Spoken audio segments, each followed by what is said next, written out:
I realized that I went out of order on prices. Because this one is definitely not the cheapest. Arboretum was the cheapest. Okay. And this one's actually more expensive than Land vs. Sea too. Okay. My last. Wait, it's more expensive than Land vs. Sea? Yeah. Well, how did you mess that up?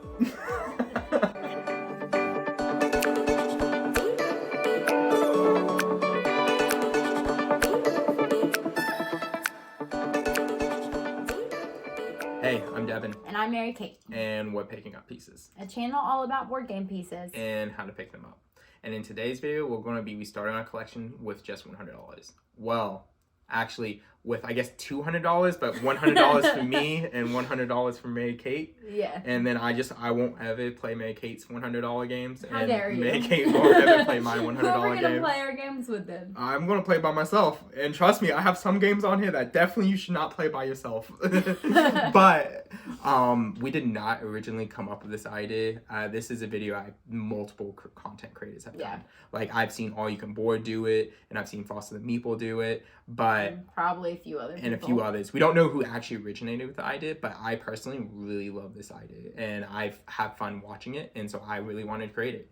I think there's a bunch of games out there that I love looking at, and I never buy because they're too expensive. And also, I think as board gamers, you understand, like, whenever you're looking online at a website, it's like, oh, I want this board game. Well, I might get 2 or 3 other board games so I can get that free shipping. Because, you know, like, I'm losing money if I'm paying shipping, and there's an option to not have to pay shipping. Every time. Every time. I want this one game, but instead, I'll buy 5. 5 other games, yeah. And so this whole video is pretty much based off of that. And so in saying that, let's get into the list. So, in doing the list, we're going to go from the most expensive game to the cheapest game. And all the games we're doing, we're acting like there's no taxes, you know, because this is all own world. And so, no taxes, just straight up what it says on the website. Or we live somewhere where the taxes are included. Yeah, in the and price. all of it's from one website, so I get free shipping. But, so it's saying that I have Castles of Burgundy at my number 1 game, or the most expensive game, at $34.99. And so Castles of Burgundy, for that first game, I really wanted a game that gives me a little bit of like actual board game feel. Later on, I have card games. Spoiler, but you know, they're way cheaper. And so, but that first game, I really wanted a game that had some complexity, but at the same time, I could play at multiple play accounts if I wanted to. Like Castles is good, I think, at all play accounts. I do think most people enjoy it best at 2, but me, I've enjoyed it at 2, 3, 4. It doesn't matter. It's just a great game, and it's a game I actually don't currently own. And well, we've been playing it a lot. Just not the physical copy. Yeah, we've been playing on BGA a ton with some friends, and that's the only way I have played it. I haven't even played the physical copy, period. And it's not a game I own, but it's a game that we're going to own, or I currently own in transit, because it's a game that we actually backed on GameFound with the special edition. So whenever we got in the hobby, we got in at just the right time in reference to Castles, because Castles, the one complaint against it since the beginning has been that it looks ugly. It is a bit ugly. Yeah, and so it was just, again, a perfect timing that I was like, oh, I don't already have Castles, and they have the special edition coming out, and I like it a lot, and I'm willing to buy some of that. I didn't go all out, like I didn't get miniatures galore, but I got the acrylic tiles to put it on there. Like I thought the miniatures might, like, you know, make the board look kind of congested. A bit much. And I wanted it to still be that ease of just like putting it on the board, even though I'm saying that and I actually haven't played the physical copy. So I'm full of crap, so don't listen to me. And also, I haven't even explained the game. So, but I think all of you guys probably know what Castles is. And so Castles is just a dice placement game, or I guess a dice drafting game, where you're rolling dice and then you are selecting a tile from a market, an open market, and the dice, it matches these tiles, and you place them in your duchy, and where you're building out your duchy that has different, zones. And whenever you fill up those zones, you get points, and the earlier you do it, you get more points. And these tiles that you're placing in your duchy have special abilities. Like you have some that allows you to get goods off the main board in order for you to sell it later. You have some that lets you get workers who then let you change the amount on your dice so you can have more flexibility whenever you're choosing to do your actions. And so it adds a lot of variability. And on top of that, it's even added further whenever you have multiple different boards. You have a ton of different player boards that very what's it called? Make the game more variable. I'm saying that a lot. And so I definitely recommend it to everybody. I really like Stefan Feld. We just bought another Stefan Feld game in the Year of the Dragon, which it was pretty fun. But I definitely want to experience it more, especially me being newer in the hobby. I want to experience some more older games and not just, the games that are coming out currently, which is a ton. So that's my first game, Castles of Burgundy. All right, so for my most expensive game on my list, I rounded up the price to the nearest dollar. Okay. So I got Wingspan for $36. Okay, nice. So probably $35.99. All right, sweet.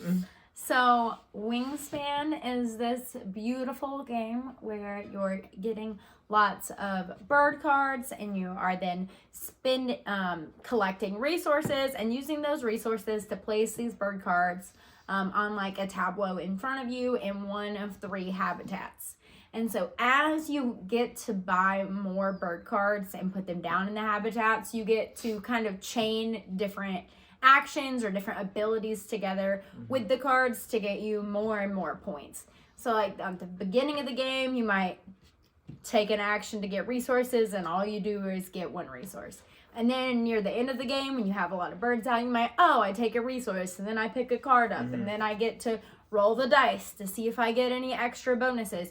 And so as the game goes on, it grows in complexity and you really get to kind of sometimes get a nice little engine going. I like trying to get it to where I don't have to ever go to one habitat to get what I want. And I can kind of get the benefits of all of them with streamlined into 1 or 2. Yeah, and we played this game a ton. Like, we had this really early on before we even got in the hobby. And so this was the exact game we had out of, 10 games we owned. And so, of course, we played at a time when we only had, 10 games. Yeah. And the game, I think, plays best at 2 players because a lot of it is you're just doing something and you wait until it comes around until it's your turn again. Yeah. Like there's no player interaction really. Like there's a little bit of player interactions on some of the bird cards that you might get in the game. Yeah. But outside of that, I think it's the best 2-player game. Yeah. So hopefully on your list you got some more higher player count games. Maybe. But you can play Wingspan at 4 or 5 players. Yeah, I think at 5 players I think you can play it at, and so it has that option, so it is there. And we have done it, but more recently as we've done it more, I'm like, I don't think I would play this game again at a ton of players unless people just really want to play it. Okay, so my second game, I have Carcassonne, and I found it for $24.95. And so Carcassonne, you guys have already heard us talk about that. It was in our top 5 introductory games at number 1. So spoiler if you haven't seen it, but that's your fault. And so Carcassonne is a tile placement game where you're just picking tiles from a face down pile, and anyone can pick from the same face down piles. If you don't own one, you're just picking it up and then you're placing it off of one central tile that everyone's building off of to build this city of Carcassonne. And so it's a really good game that I love. It's another game where I think a lot of people like playing it around 2 to 3 players. Yeah. And I like playing it regardless of play count. I don't think because the turns move so fast. And you are building off of this core board that ultimately everyone is building off of. And so it affects what you're going to do, what they're going to play down. And you have that effect, as I talked about in the top intro games, where you build off of this one city and you can actually go in and affect this person's city by taking it over, by getting more of your people, your meeples in that city. Or at least you can just join in on the city and then have your points accumulate with their points. And you both divide, or both have the points for that city.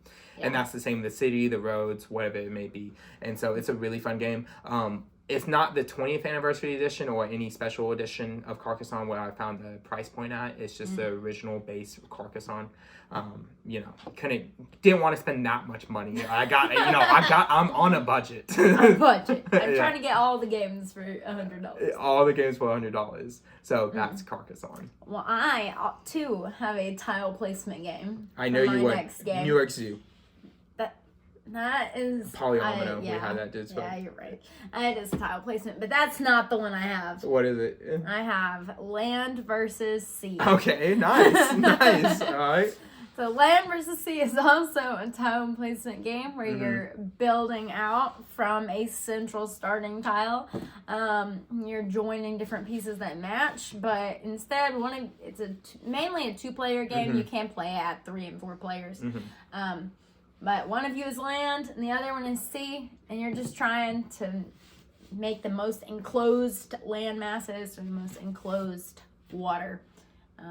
It's pretty fun. It's way more mean than Carcassonne. Way more mean because you're always trying to foil the other person's plans and let them not be able to close in their body of water. Because in order to close in your body of water, you have to be completely surrounded by land, which is the other player.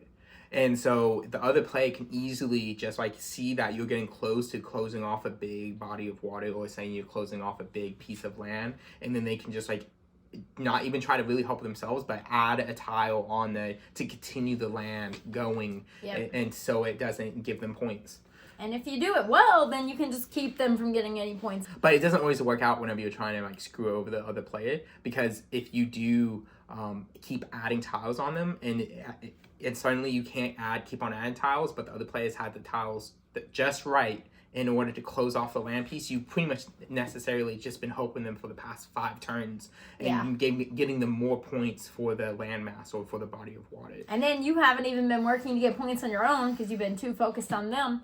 So it's a give and take. I like how land versus sea has kind of some base, really simple rules, and then it has some extra rules that you can add into it for some variation in play, which I think is fun. We actually haven't played with all the different variations yet. No, we've played with mountains and coral, reef. Yeah. So, that's pretty fun. It's really good. So, land versus sea, huh? How much was it again?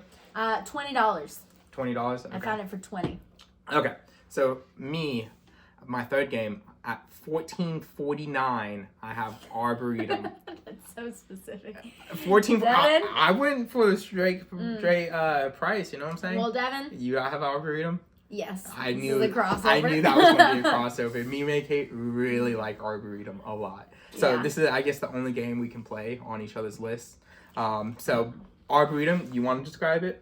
Arboretum is a hand management and set collection, I guess. Yeah, I would say that. Where you have trees, and the trees have numbers, and you're basically just trying to build out an arboretum. So you're putting down your trees in order to make lines of ascending numbers that start and end in the same type of tree. Yeah. But every turn you draw a card, play a card, you discard a card. Yes. And it's really tough because whenever you're discarding a card, you don't just draw off the top of the deck, but you also draw from the 2 cards. You draw 2 cards, and you can do 2 from the discard pile, or you can do 2 off the deck, or you can divide it up. Yeah.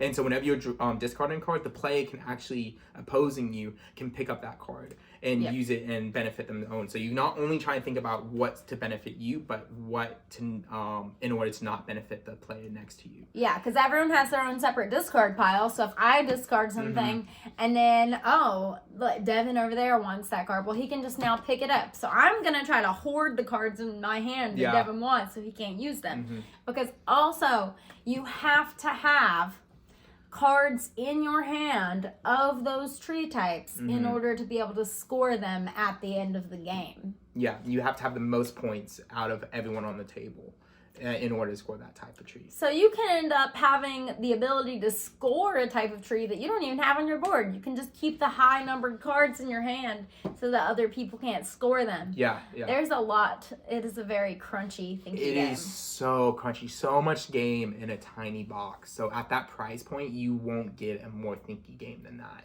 And Also, I mean, this game, I think, works well, again, at 2, 3, or 4 player count. So, it's a great game. Highly recommend it. Yeah. But it is a difficult game to wrap your mind around because of how the points work on your Arboretum. Like, it have to be extending color, and you can go within, the tree line can go within other tree lines. Yeah, and, it doesn't have to be a straight line. It can go sideways, and then up, and then around. Yeah. It's really, I still don't know if I play this game completely right, to be honest with you. Like, I'm sure I could do this wrong. We played it wrong. Yeah. For a little bit. Yeah. And so he had to be like, oh, we realized we were playing it wrong when we were introducing it to someone else. And they're like, oh no. Yeah, yeah. And I've got this, I found out about this game by watching Before You Play, and I remember how much Naveen really wanted that green box, and he found it. That green box is beautiful, so I'm also on the lookout. So if you guys find out anywhere where it might be, help your boy out. I think the new box design is more pretty. Don't listen to her, she's a liar. so that's Arboretum at $14.49. That's what I found it at. I also found it. I wrote I wrote $15-ish. Okay, well, obviously you know which one's more of a detailed person. So you want to go, because you only have one game left, right? Yeah. And I still have 2. Yeah. So you go for your last game, I guess. Okay. Mm-hmm. I realized that I went out of order on prices. Mm-hmm. Because this one is definitely not the cheapest. Arboretum was the cheapest. Okay. And this one's actually more expensive than Land vs. Sea, too. Okay. My last... Wait, it's more expensive than Land vs. Sea? Yeah. Well, how did you mess that up? Because I had written the price for this game, and then I had crossed it out because it was wrong, and then I wrote it small beside it, so when I looked in my book, I didn't realize it. What is it? I think this is going to surprise you. Okay, go for it. This is Unmatched Battle Legends Volume 1. I am surprised by that. Yeah, I am.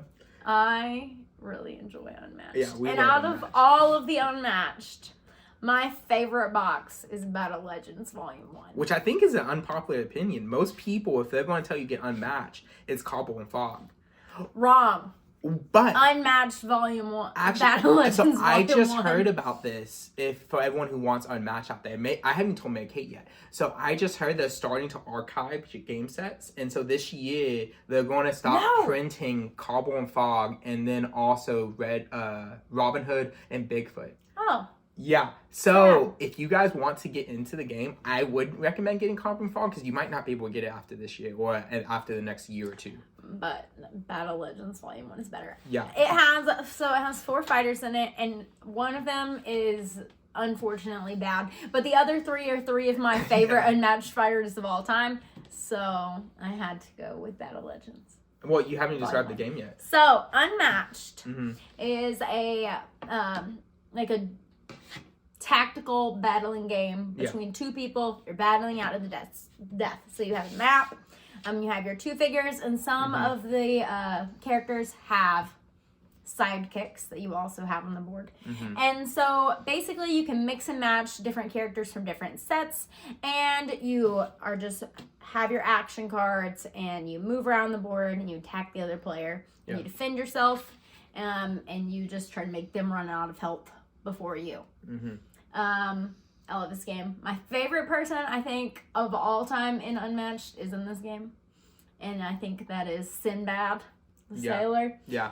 And Sinbad has this ability where as you use these special cards, each one in your discard pile means you can move 1 more in 1 movement action. Yeah. And so then near the end of the game, I can move across the whole board in 1 movement. And so you can't run away. Yeah. It's so fun. He's not my winningest character to play as, but I think he's the most fun. Yeah, and it's definitely again, it's a great, I think, intro game. The only problem with it being an intro game is the fact that you have to read the text on the cards. Yeah. And a lot of people who are just getting games don't want to read it. It's actually in our top 5 intro games at number 5, I think. And so I think it is a great game. And I mean, I definitely see why you might want it on the list. I didn't personally add it on my list just because the fun of it is the fact that you have to buy so many of the boxes and you get so many of the fighters. That's really expensive, really quick. And so what how much was it you found it for? I found this game for $28. $28. Okay. $27.99. $27.99. All right. Yeah. Cool. So that's Unmatched. Those are my 4 games. All right. So my 4th game is a game that we do not own yet again. Again, it seems to be a theme, doesn't it seems to be a theme. Maybe it's just games that I actually want. So at $12.99 is Bonanza. And so we've played that game, I think, only one time. And it's a game that you definitely have to have multiple people. So this game, you cannot play at 2, 3 play account. Like, you need at least 4 people, I would say, if not more. And so the game's just an open, like, I guess... This is a very silly game. Yeah, well, you're just collecting beans. You're a bean farmer, and so is everyone else. And you're trading with the bean farmer. It's just... You're selling the beans. It's you're just negotiating. Beans and selling beans. And your boy is a hardcore dealer. You know what I'm saying? Oh, my gosh. And so I love negotiating with people. I like negotiation games a lot. And so being able to have that fun, I think, little like party game is nice. I don't know if it's considered a party game. It feels like a party game for me. I don't play party games often, but I love playing Bonanza and just being able to trade beans with people and then just trying to make deals out of stuff like, you know, there's no set price of like, oh, this is a good place to make a deal. It's just like, I want this, you give me this, and you get it. You're welcome. Have a good day. And so I love Bonanza a lot, and that's Bonanza at $12.99. So, and you said you're done, right? Yeah, I'm done. All right. So my last game I have is Crew Mission Deep Sea. Oh, interesting. Another game we don't technically have. I thought, we have the other We version. have the original Crew, which I would have bought Deep Sea instead of this one because they're both about the same price. And I've heard Mission Deep Sea is like more complicated, so it's more fun. But at the time whenever I was trying to buy them like months ago, I just bought the regular Crew because I couldn't get Mission Deep Sea. It wasn't like available at that time. And so it's just a trick-taking game, a cooperative trick-taking game that you need at least 3 players for. So it's another game that you cannot play at 2 players, which is a big ding, but it's so cheap. And it's a lot of fun. And I felt like I did a good job early on to make sure I get games that were good at 2 players. And so, we had both our sets of games, you have the lots of high player count games, and I picked the games that we have that I know we play a lot. Yeah. And so I'm trying to think what else to say about the Crew. I think a lot of people have played it a ton. And so it's really fun because I like trick-taking games a lot because it's a lot of not communicating with the other person. You just kind of got to do what, you know, you play something and there's like hidden signs or hidden actions you do that communicate to other players what you have in trick-taking games. And I love that. I love being able to try to just think what the other person's doing and feel like I feel confident in knowing what you're going to do. And so that feels very rewarding to me in playing games. It makes me, it feels amazing. And I think everyone who hasn't played trick-taking games, as long as you play it with the right group of people who are really like, you know, loving and really want you to do well and not make you feel stupid, I think you'll like a trick-taking game. Yeah. And so I think the Crew is a good starting point, especially the original one that we have is a good starting point. And so I would recommend the Crew to anybody. So that's all our games that we bought with $100. And I want to know the final price. Do you know your final price, Mary Kate? $99. $99. Probably a little bit less than that because I rounded all my prices. But $99. Okay. And I spent $98.39. So let us know down in the comments below what you guys were able to buy with $100, and if yours list is better than ours, or if you like my list better than Mary Kate's, or if you dare you? If you like Mary Kate's list better than me. So just let us know, guys. And we just want you to know, guys, more importantly, that we value all of you, and if we had the chance, we would play board games with every single one of you. So thanks for watching our video, guys. Bye. Bye.